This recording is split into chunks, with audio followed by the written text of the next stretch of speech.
New J and K land laws के बारे में तो आपने सुना ही होगा. So how do you think it will impact Jammu and Jammu's population? जी, जैसा हम सब जानते हैं कि आज तक जम्मू एंड कश्मीर का जो लिंक था इंडिया के साथ, वो आर्टिकल 370 और आर्टिकल 35A से बना था. उसका जो लिंक था, उसी के चलते काफ़ी सारे लैंड लॉस थे और प्रॉपर्टी लॉस थे जो जम्मू एंड कश्मीर के अंदर ही लागू थे, जो जम्मू एंड कश्मीर की लैंड और प्रॉपर्टीज़ को रेगुलेट करते थे, उनसे रिलेटेड प्रॉपर्टी टैक्सेस को रेगुलेट करते थे. बट जब से आर्टिकल 370 एब्रोगेट हुआ हमारे कॉन्स्टिट्यूशन से, उसके बाद से ये जो लैंड लॉस थे ये भी उसी के साथ साथ एब्रोगेट हो गए.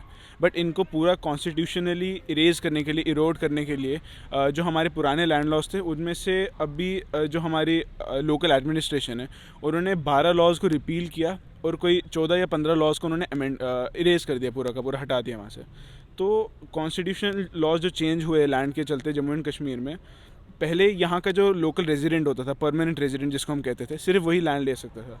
बट न्यू लैंड लॉज के चलते जो बाहर का कोई सिटीज़न है, इंडिया का सिटीज़न है, चाहे वो जम्मू एंड कश्मीर में हो ना हो, उसका कोई लिंक हो जम्मू एंड कश्मीर से, ना ही वो यहाँ पे उसने काम किया हो, बस सुना हो आज तक मूवीज़ वगैरह में, वो आ सकता है यहाँ पे लैंड ले सकता है, यहाँ पे अपनी ज़मीन बेच सकता है, अपना घर बसा सकता है यहाँ पे. यहाँ के लोगों, यहाँ पे एक लॉ आया, एग्रीकल्चरल लैंड ही सिर्फ हम दे सकते हैं, नहीं दे सकते, नॉन एग्रीकल्चरल लैंड ही दे सकते हैं सिर्फ. और काफ़ी सारे लॉज हैं जिसकी वजह से चेंजेस आए. प्रीवियसली जो 2019 में हमारे आर्टिकल 373 35A रिपील हुए हैं, आई थिंक ये उसी का फॉलो अप है.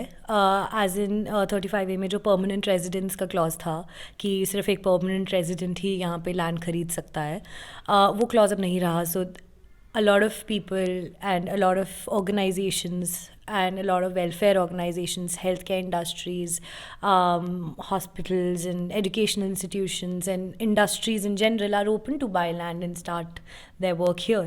So I think it's going to impact a lot of people because हमारे state का nature ये नहीं रहा है. We've been focused on tourism, हमारा agrarian economy रही है, agriculture land है ज़्यादातर, and people and agriculturists, local agriculturalists have owned the land और बहुत ही equally distributed लैंड एक्विजिशन और प्रपोज रहा है.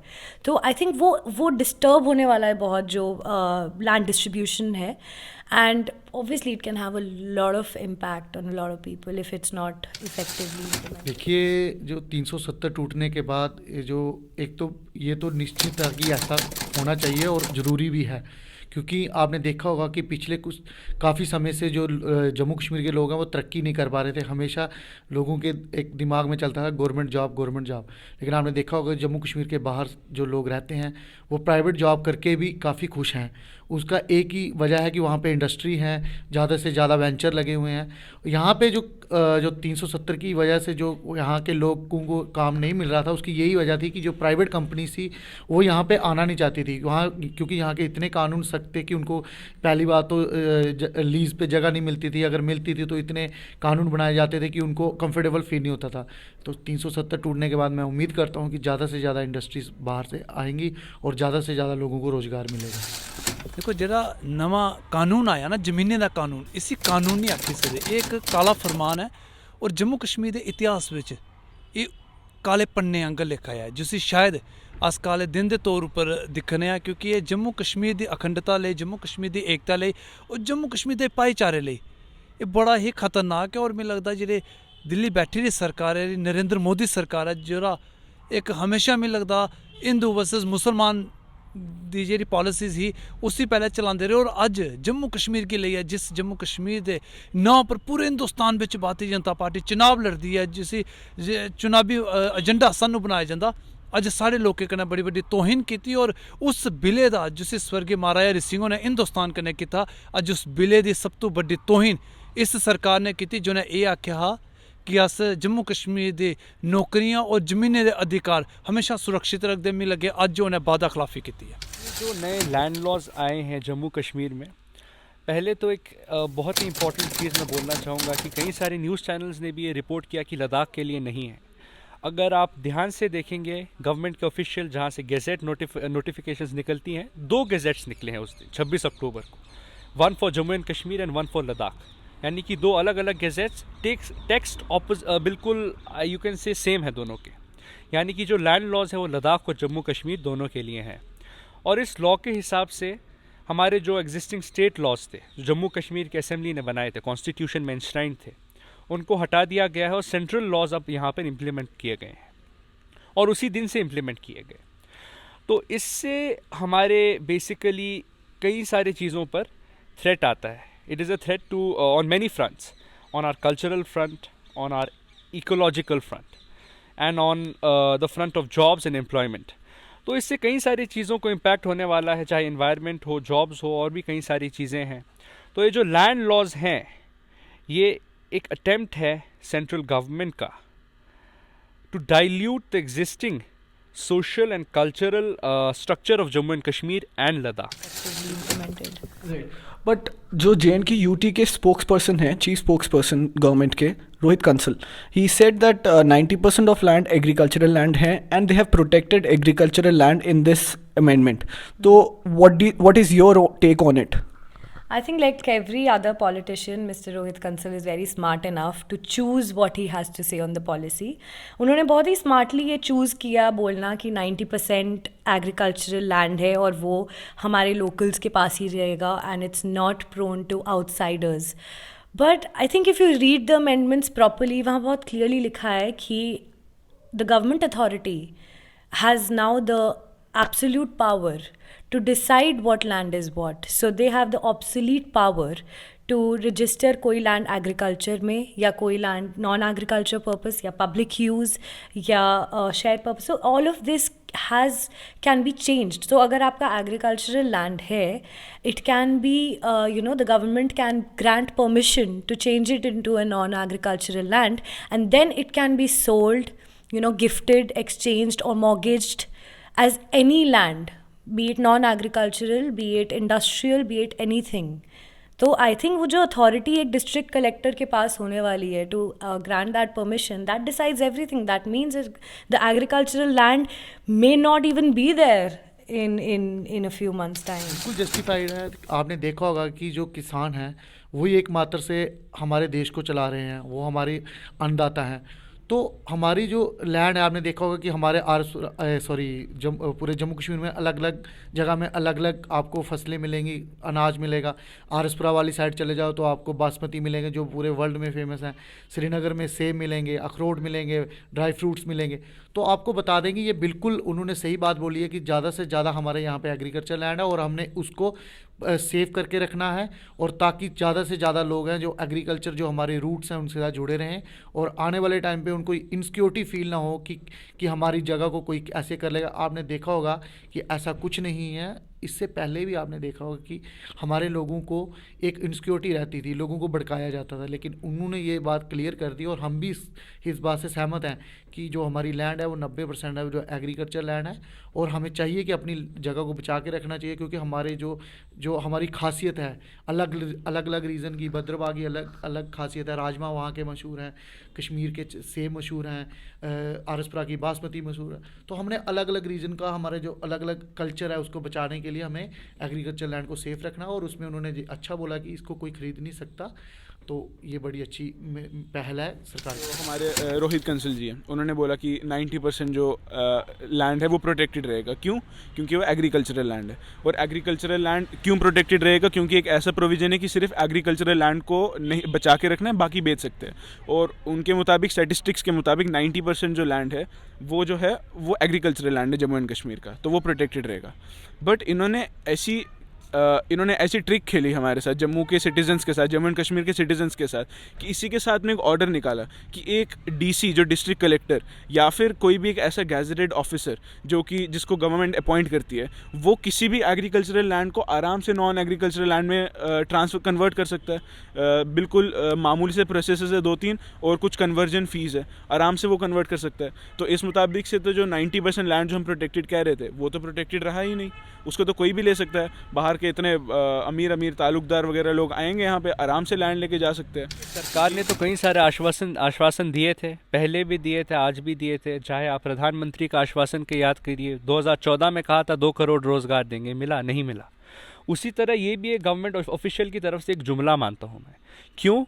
क्योंकि जो रोहित कंसल कह रहे हैं कि 90% एग्रीकल्चरल लैंड है, उन्होंने साथ ही साथ ये डिस्ट्रिक्ट मजिस्ट्रेट डीसी के हाथ में ताकत दी है कि वो एग्रीकल्चरल लैंड को नॉन एग्रीकल्चरल लैंड अपने ही डिस्क्रिशन पर बना सकते हैं, यानी कि आर्बिट्ररी पावर उनको दी गई है कि वो किसी भी एग्रीकल्चरल लैंड को नॉन एग्रीकल्चरल लैंड क्लासीफाई कर सकते हैं। तो इससे बेसिकली हमें यही समझ में आता है कि जो ये बात कह रहे हैं कि एग्रीकल्चरल लैंड 90% है, वो कभी भी उस 90% को वो नॉन एग्रीकल्चरल लैंड बना सकते हैं।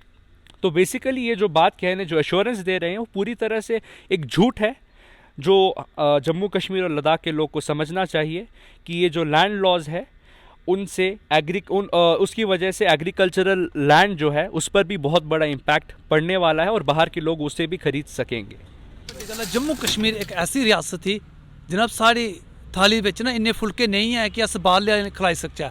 गल कि जम्मू कश्मीर की रियासत बिच एग्रीकल्चर लैंड सरकार आखा ही ना एग्रीकल्चर लैंड, मैं दसो क्या एग्रीकल्चर लैंड है तो अस अपनी कनक भी पूरे जम्मू कश्मीर की नहीं खलाई सकते, अस अपने चावल भी पूरे जम्मू कश्मीर की नहीं खलाई सकते।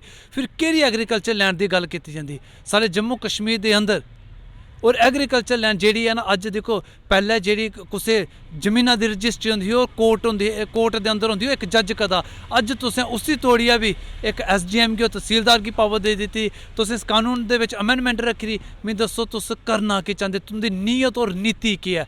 जम्मू कश्मीर के अंदर जी साड़ी थोड़ी बची जगह जी जमीन बची दी ना, तो साढ़े को छीनी है। मिगी लगता है RSS का एजेंडा है जम्मू की बाइफरकेट करिए इसी टोटल तोड़ने का प्रयास करा करदे। और जेह्ड़े स्पोक्स पर्सन गल आखा करदे सरकारी पिट्ठू में जनाब, इन्हें उ'ऐ भाशा बोलनी जेह्ड़ी सरकार कन्न पकड़िए इन्हें आखग ना, एह् साढ़ी भाशा नहीं बोल सकदे। आम लोग अज जम्मू दे देखो असुरक्षित महसूस करा करदे, तुस बाहरले लोकें गी इत्थै बसाओ। मी इक गल दस्सो, क्या इत्थै पैह्ले माता वैष्णो देवी यात्रु नहीं आंदे हे? क्या इत्थै अमरनाथ दे यात्रु नहीं आंदे श्रद्धालु? किन्नी बारी रोकेआ जे UP बिहार झारखंड उत्तराखंड दे लोक इत्थै कम्म करा करदे, किन्ने लोकें गी मी दस्सो अज्ज धोड़ी जम्मू दे लोकें कुदै न असुरक्षा कीती होऐ जां उं'दे कन्नै कोई गलत व्यवहार कीता होऐ? किन्ने होटल अज्ज भी लीज उप्पर चला करदे, ते फिर तुसें जानी बुज्झियै पूंजीपतियें गी बसाने लिए सारे जम्मू का इ'यै काला कानून लियाइयै सारे जम्मू की बाइफरकेट करने का कम्म करा करदे, जिसी कोई भी बर्दाश्त नहीं करा करदा। और इस बड़ी बड़ी तोहीन है उस दिन दी, उस 27 अक्तूबर की जिस बेल्लै जेह्ड़ा असैशन हिंदुस्तान कन्नै होया। अज्ज मिगी लग्गा दा स्वर्गीय महाराजा हरि सिंह होने शायद कदी सोचा भी नहीं होना कि जिस हिंदुस्तान कन्नै मैं विलय करा करना, जिस हिंदुस्तान की पैरवी मैं विदेश में जाइए की थी, ये गल आखी कि मैं सबसे पहले भारतीय हूँ फिर राजा हूँ। मिगी लग्गा शायद उन्हें कभी नहीं सोचा होना कि हिंदुस्तान सरकार मेरे कन्नै एड्डा बड्डा विश्वासघात करेगी। और जेह्ड़े हक और हकूक में अपने लोगों लिए सुरक्षित रखे दे, ये अज्ज उंदे कोला कुदै न कुदै निकलते जा रहे। जेह्ड़ा प्रोविजन स्वर्गीय महाराजा हरि सिंह होने स्टेट सब्जैक्ट दा रखेआ, अज्ज तुसें तोड़ी दे। और केह्ड़ा डोमिसाइल लैंदा तुसें आखेआ डोमिसाइल लिया दे, एह्दे कन्नै तुंदे जमीना दे नौकरियें दे अधिकार सुरक्षित होगे। अज्ज डोमिसाइल एक कागज़ दा पन्ना बनाइयै रखी रेहा। इस सरकार दी नीयत खोटी है। एह् ओह् सरकार है जेह्ड़ी पूंजीपतियें दी सरकार है, एह् ओह् सरकार है जेह्ड़ी अंडानी अंबानी दी सरकार है। तां मैं बार बार आखना होना, तुसें BSNL डोबेआ ते जियो दनादन कन्नै फोटो खचाई, तुसें नोटबंदी कीती, तुसें पेटीएम कन्नै फोटो खचाई रहा। जिस बंदे ने कदी एक मिगी लगा एक खिलौना नहीं बनाया होना, ओह् राफेल दी डील करा करदा। अज्ज हिंदुस्तान ले जनाब इस सरकार दे अंदर, इस सरकार दी तानाशाही दे अंदर हिंदुस्तान कुदै न कुदै बाइफरकेट होआ टुट्टा करदा। एह् हिंदुस्तान अज्ज फिर गुलामी की तरफ जा करदा, सिर्फ और सिर्फ इस जी सरकार की वजह से। गवर्नमेंट अथॉरिटीज़ ऐसा बोल रही हैं दैट ये जो लैंड रिफॉर्म है, this is a step forward towards modern economic policies, हमारे यहाँ डेवलपमेंट के लिए लाया गया है। तो what is your take on it? अगर नो वंडर एक बहुत बेसिक और लेबर पॉलिसी सोची जाए किसी भी जगह को डेवलप करने के लिए, I understand by default you think about industrialization because that has what the history has taught us कि ऐसे ही आगे बढ़ सकते हैं। अगर इंडस्ट्रीज़ होगी तभी आपकी डेवलपमेंट हो सकती है। Alternative ways have never been encouraged. ये सोचना बाय डिफ़ॉल्ट एक नीड बनाया जा सकता है। आई मीन लोगों को कन्विंस करने के लिए कि ये लॉ डेवलपमेंट लाएगा, एक बहुत आई अंडरस्टैंड बहुत ऑटोमेटिक चीज़ है, but I don't think that is her model exactly apply हो सकता है हर जगह पे।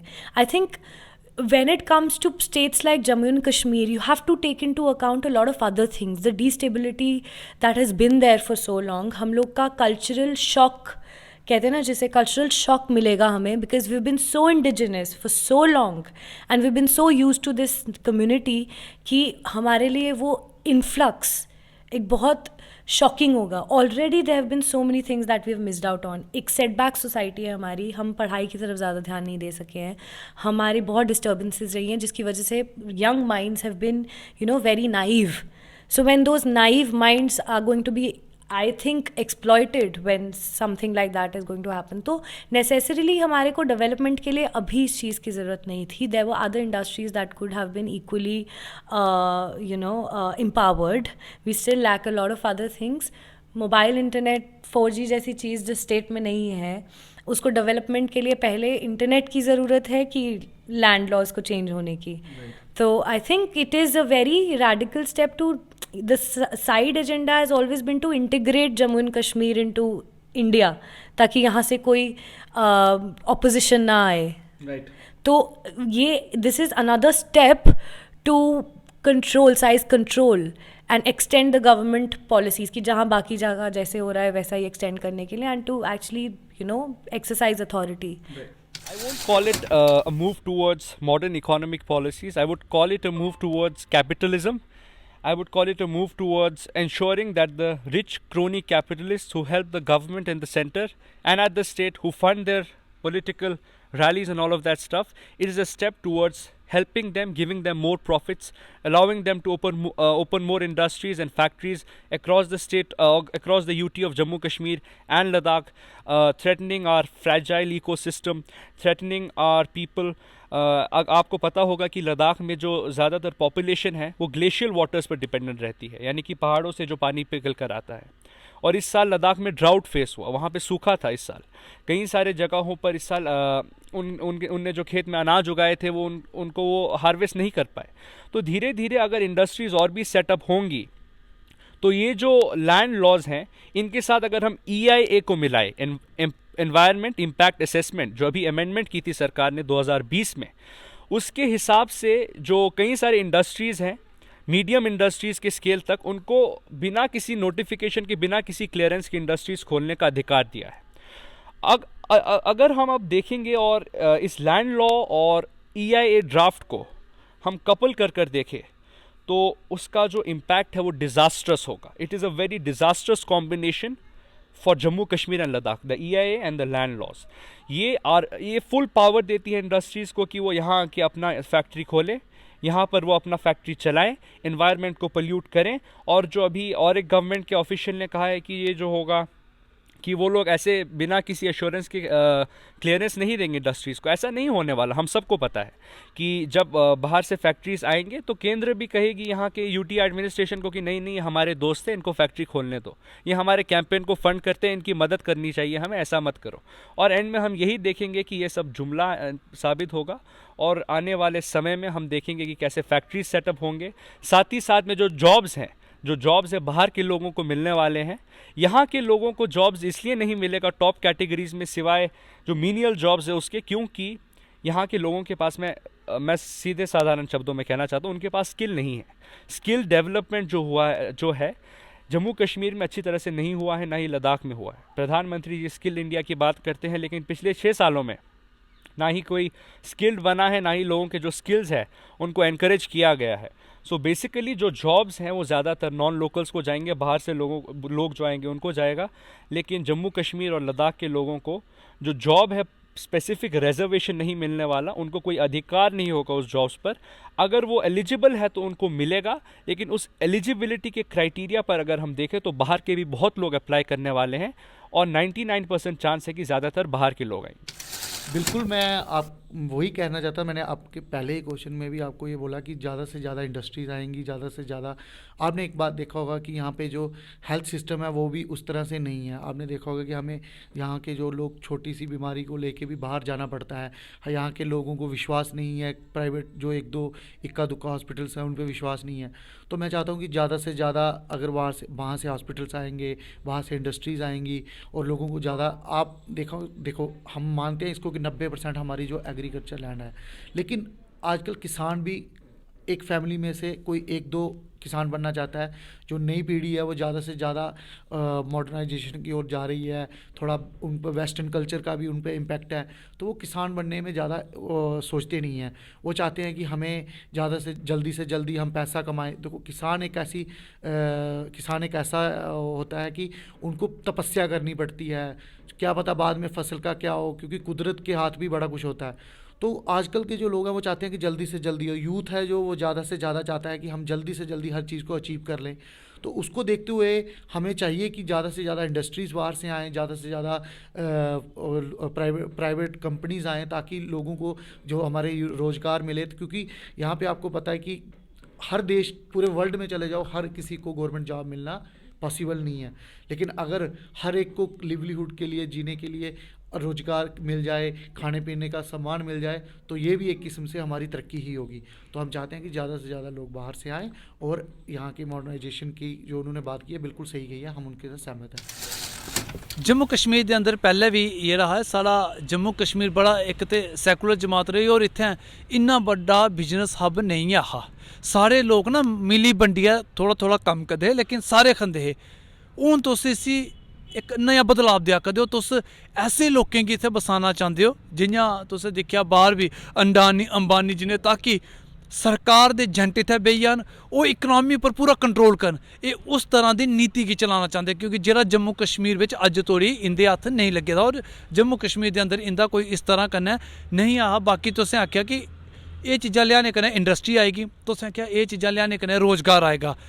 एह् सरकार मिगी दस्सै कि जिस बेल्लै तुसें स्टेट नहीं तोड़ी दी जां लैंड कानून गी नहीं लेआंदे दा, तुंदा जिन्ना बी कठुए अंदर घाटी जगह ही इंडस्ट्री ले दित्ती थी, बड़ी ब्राह्मणा सिडको हा उधमपुर दे अंदर, थुआनूं इंडस्ट्री लाने कोला रोकेआ कुन्नै अज्ज तोड़ी? अज्ज भी 50 इंडस्ट्रियां आबादियां चला करदियां, कुसने रोकेआ हा?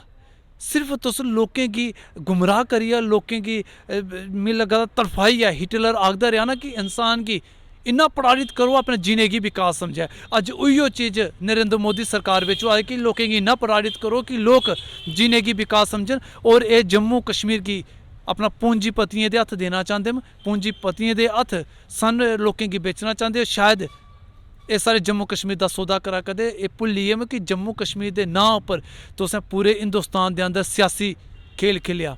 तुसें जम्मू गी इस तरह कन्नै बाहर रिप्रजेंट किया कि कश्मीर दे लोक जम्मू कन्नै बड़ा भेदभाव करदे, जम्मू दे हिंदू असुरक्षित न। एह्दी बजह कन्नै उत्थै लैंड कानून की तुसें तब्दीली की, नमां कानून लिआंदा कि बाहरले लोक इत्थै आगन, मारे हिंदू सुरक्षित होई जाने। भुल्लियै कि स्वर्गीय महाराजा गुलाब सिंह ने जिस वेले रियासत बनाई, हिंदू राजा और मुस्लिम सेना दे अधिकारी है, और उस वेले जम्मू कश्मीर दी सरहदां अस्काई चीन कोला लेइयै ते POK भी हिंदुस्तान दा अंग हा।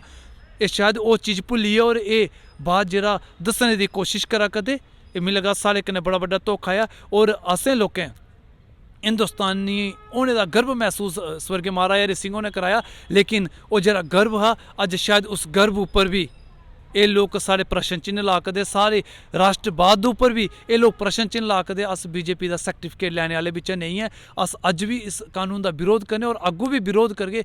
सानूं डर है कि भारतीय जनता पार्टी दे लोक इसी दूआ गुजरात मॉडल बनाने की कोशिश ना करन, क्योंकि हिंदुस्तान एक सैकुलर देश आ, जम्मू कश्मीर एक सैकुलर देश आ।